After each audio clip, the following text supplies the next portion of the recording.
Hello সবাইকে, আসসালামু আলাইকুম। আমি পদ্মজা, পর্ব 38।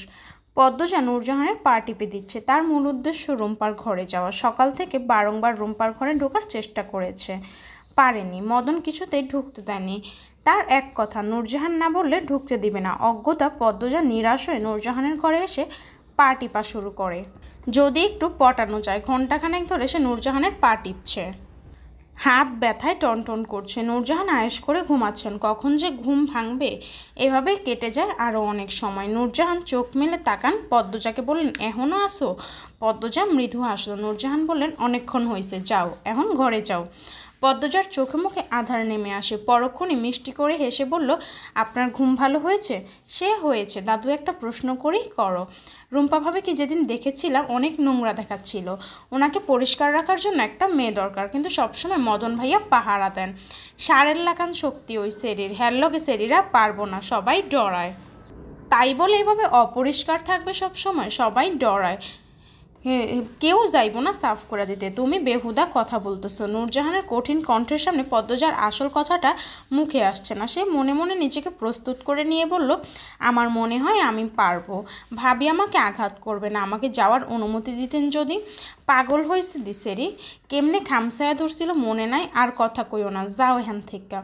পদ্মজার কিছু বলার সাহস পেল না। সে ঘর ছেড়ে বারান্দায় এসে দাঁড়ায়। 2 তলার বারান্দা থেকে আলোকঘরের সামনে খালি জায়গা দেখা যাচ্ছে। সেখানে গ্রামের মানুষের ভিড়। মজিদ হাওলাদার লোকজনদের কথা শুনছেন, সমস্যা শুনছেন।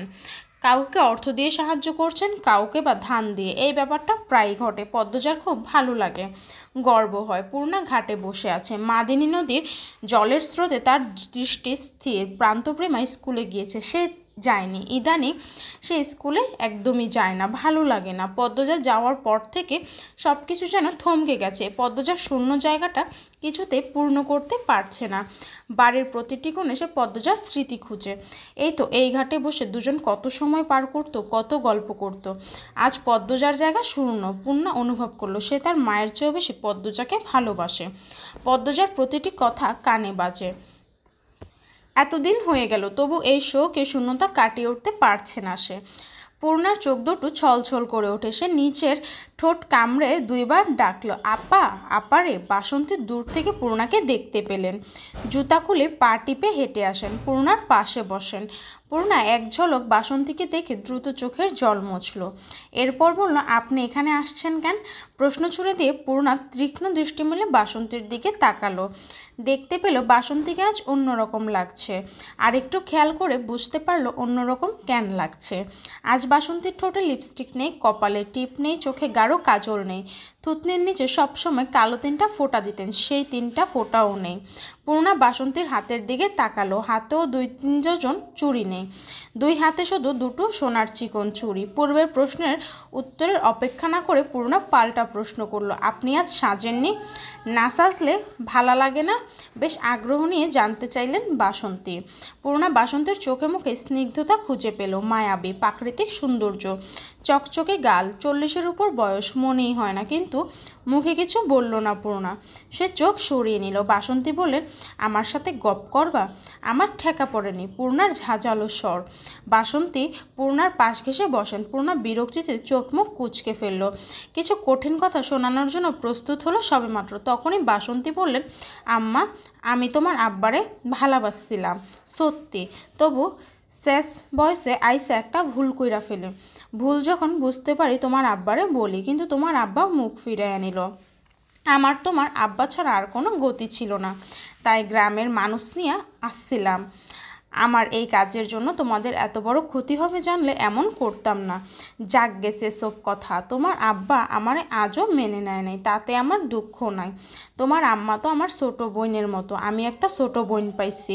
তোমার 2টা ভাই বোনের মতো আমার সন্তানের মতো দেখি। আমি নিঃসন্তান, আমার কোনো সন্তান নাই, কখনো হবেও না। সন্তানের শূন্যতা আমাকে খুঁড়ে খুঁড়ে খায়।